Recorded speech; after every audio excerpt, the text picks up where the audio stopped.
পাকা আম ফুরিয়ে যাওয়ার আগে এই মজার পিঠাটা একবার হলেও বানিয়ে দেখুন।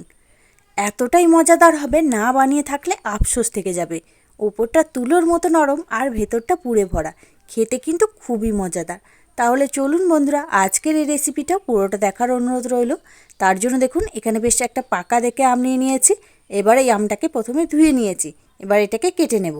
আমের পরিমাণটা আপনারা বাড়িয়ে বা কমিয়ে নিতে পারেন, তবে একটা আম দিয়ে কিন্তু যথেষ্ট পরিমাণে এই পিঠেগুলো তৈরি হয়ে যাবে। আমটাকে এবার ফালা করে কেটে নিচ্ছি। দিয়ে এই আমটা থেকে এর পাল্পটাকে বের করে নেব, মানে খোসা থেকে এর শাঁসটাকে আলাদা করে নিতে হবে। তবে যে কোনো উপায়ে এটা আপনারা করে নিতে পারেন। আমি এইভাবে সুবিধা মনে হচ্ছে তাই এইভাবেই কিন্তু করে নিচ্ছি।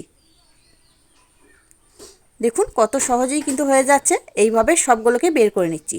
সব আমগুলোকে খোসা থেকে আলাদা করে নিয়েছি। এদিকে একটা মিক্সির জার নিয়ে নিয়েছি। এবার এর মধ্যে ওই পিস করে রাখা আমগুলোকে দিয়ে দিচ্ছি। খুব ভালোভাবে এটাকে স্মুথ করে পেস্ট করে নিচ্ছি। এই দেখুন বন্ধুরা, আমটাকে ভালোভাবে পেস্ট করে নিয়েছি। এটাকে সাইডে সরিয়ে রেখে দিচ্ছি। এদিকে গ্যাস জ্বালিয়ে একটা ফ্রাই প্যান বসিয়ে দিয়েছি। এবার এর মধ্যে দিয়ে দিচ্ছি 1 চামচ মতো ঘি। ঘি দিতে পারলে খুবই ভালো হয়, তবে ঘি না থাকলে সাদা তেলটাও দেওয়া যেতে পারে। খুব ভালোভাবে ঘিটাকে একটু চাড়িয়ে নিয়েছি। এদিকে নিয়েছি 1 বাটি মতো সুজিটাকে দিয়ে দিচ্ছি। দিয়ে গ্যাসের ফ্লেমটা একদম লোতে রেখে খুব ভালোভাবে এই সুজিটাকে একটু ভেজে নেব, যেন কালার চেঞ্জ না হয় অথচ ভাজা হয়ে যায়। সেইভাবে করেই কিন্তু ভেজে নিতে হবে। এভাবে ভেজে নিলে পিঠেটা খেতে ভালো লাগবে। দেখুন একদম ঝরঝরে করে ভেজে নিয়েছি। ঠিক এইভাবেই কিন্তু ভেজে নিতে হবে। এবার ওদিকে যে আমের পাল্পটা ছিল সেটা নিয়ে নিয়েছি, অল্প অল্প করে দেব আর এই সুজিটার সাথে খুব ভালোভাবে মিশিয়ে নেব। একবারে সম্পূর্ণটা দেওয়া যাবে না, তখন কিন্তু এই সুজির থেকে আমের পাল্পের পরিমাণটা বেশি হয়ে যাবে। এটা বুঝতে পারবেন না, পিঠেগুলো একদমই তৈরি হবে না। এখানে একটু জল দেব না। এই অবস্থাতেই এটাকে একটু নেড়েচেড়ে নেব যতক্ষণ না একটু শুকিয়ে আসছে। দেখুন নেড়েচেড়ে নিয়েছি। এবার এর মধ্যে দিয়ে দিচ্ছি 2 চামচ মতো চিনি।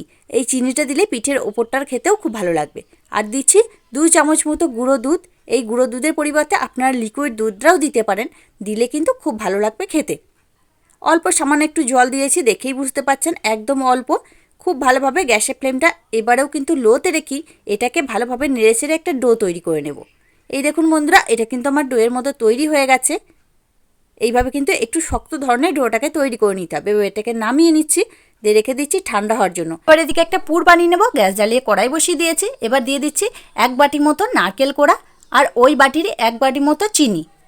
একটা এলাচ মুখ ফাটিয়ে দিয়ে দিচ্ছি, এতে ফ্লেভারটা অনেক সুন্দর আসবে।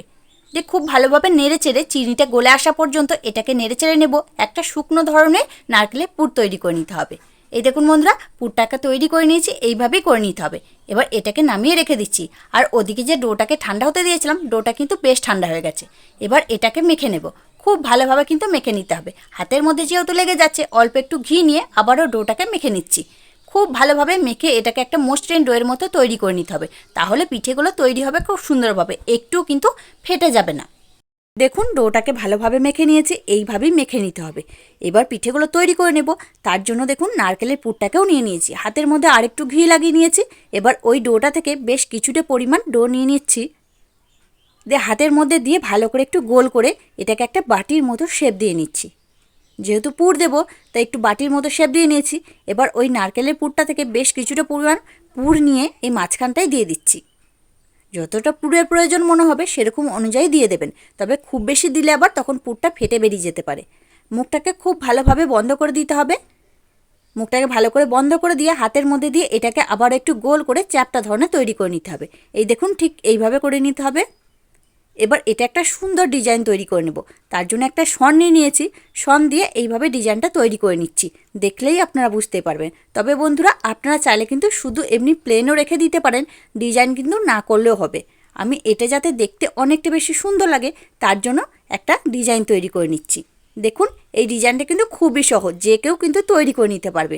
আর এটা বলে বোঝাতে পারবো না, দেখলেই আপনারা বুঝতে পারবেন। খুবই সহজ বন্ধুরা। আমার ভিডিওগুলো যদি আপনাদের কাছে একটু ভালো লেগে থাকে, প্লিজ প্লিজ একটা প্রথমেই লাইক দিয়ে দেবেন। আর ভিডিওটা পুরোটা দেখে তবেই কিন্তু একটা কমেন্ট করবেন। আপনাদের একটা কমেন্ট আমার কাছে কিন্তু অনেক দামি। এই দেখুন এটা কিন্তু তৈরি হয়ে গেছে। সাইড দিয়ে আরেকটু এইভাবে চেপে চেপে দিচ্ছি, এতে পিঠেটা আরও বেশি দেখতে ভালো লাগবে। আর আপনাদের যদি অন্য কোনো ডিজাইন জানা থাকে সেটাও কিন্তু তৈরি করে নিতে পারেন, এইভাবে না করলেও হবে। এটা আমার তৈরি হয়ে গেছে। কতটা সুন্দর দেখতে লাগছে দেখুন। আর এটা যাতে আরও বেশি সুন্দর দেখতে লাগে তার জন্য ওপর থেকে একটা করে কিশমিশ নিয়ে দিয়ে দিচ্ছি। দেখুন এবার দেখতে কিন্তু আরও বেশি ভালো লাগে। আপনারা কিন্তু চাইলে একটু করে চেরি কুচিও দিয়ে দিতে পারেন। এই পিঠেটা কিন্তু আমার তৈরি হয়ে গেছে।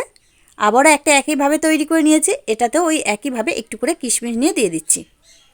আর বাকিগুলো একইভাবে তৈরি করে নিচ্ছি। এই দেখুন বন্ধুরা, সব পিঠেগুলোকে একইভাবে তৈরি করে নিয়েছি। এবার এগুলোকে স্টিম করে নেব। আপনারা চাইলে কিন্তু ফ্রাই করেও খেতে পারেন, তবে স্টিম করে বেশি ভালো লাগবে। গ্যাস জ্বালিয়ে আগে থাকতে কড়াইয়ের মধ্যে অল্প একটু জল গরম হতে দিয়েছিলাম, ওপর থেকে এরকম একটা ছিদ্রযুক্ত থালা বসিয়ে দিচ্ছি। এবার যাতে পিঠেগুলো সহজে উঠে চলে আসে তার জন্য একটু ব্রাশের মধ্যে সাদা তেল নিয়ে এই থালাটার গায়ে লাগিয়ে দিচ্ছি, তাহলে পিঠেগুলো সহজে উঠে চলে আসবে। এবার একে একে পিঠেগুলোকে বসিয়ে দিচ্ছি। সবগুলোকে একবারই দিয়ে দেব। আর এগুলো কিন্তু একদম গায়ে গায়ে দেওয়া যাবে না, কারণ স্টিম হয়ে যাওয়ার পর কিন্তু অনেকটাই ফুলে যাবে, তখন গায়ে গায়ে লেগে যেতে পারে। সবগুলো দিয়ে দিয়েছি। চাপা দিয়ে একদম মিডিয়াম ফ্লেমে 7 মিনিট মতো হতে দেবো। 7 থেকে 8 মিনিট মতো মিডিয়াম ফ্লেমে হতে দিয়েছিলাম। দেখুন কত সুন্দর পিঠেগুলো তৈরি হয়ে গেছে। এগুলোকে নামিয়ে নিচ্ছি। এই দেখুন বন্ধুরা, তৈরি হয়ে গেল আমার পাকা আমের মজাদার পিঠে। বাজারে পাকা আম ফুরিয়ে যাওয়ার আগে ঝটপট করে এই পিঠেটা বানিয়ে ফেলুন। আপনাদের গ্যারান্টির সাথে বলতে পারি এতটাই মজার হবে, একবার বানালেই বুঝতে পারবেন। বাড়ির সকলে নিয়ে কাড়াকাড়ি করবে। ওপরটা একদম নরম আর ভেতরটা পুড়ে ভরা, খেতে কিন্তু খুবই সুন্দর। তাহলে বন্ধুরা, আজকে আমার এই রেসিপিটা আপনাদের কাছে কেমন লাগলো সেটা কিন্তু অবশ্যই কমেন্টের মাধ্যমে জানিয়ে দেবেন। দেখে যদি একটু ভালো লেগে থাকে লাইক দিতে ভুলবেন না। চ্যানেলটিকে যদি এখনও সাবস্ক্রাইব করা না থাকে চ্যানেলটিকে সাবস্ক্রাইব করে নিয়ে অনুরোধ রইল। তার সাথে পাশে থাকা বেল আইকনটি প্রেস করে দেবেন আমার ভিডিও সবার আগে পাওয়ার জন্য। তাহলে আজকের মতো এখানেই, আবারও ফিরে আসছি অন্য কোনো দিন অন্য একটা রেসিপি নিয়ে। ততক্ষণ আপনারা ভালো থাকবেন, সুস্থ থাকবেন। ধন্যবাদ।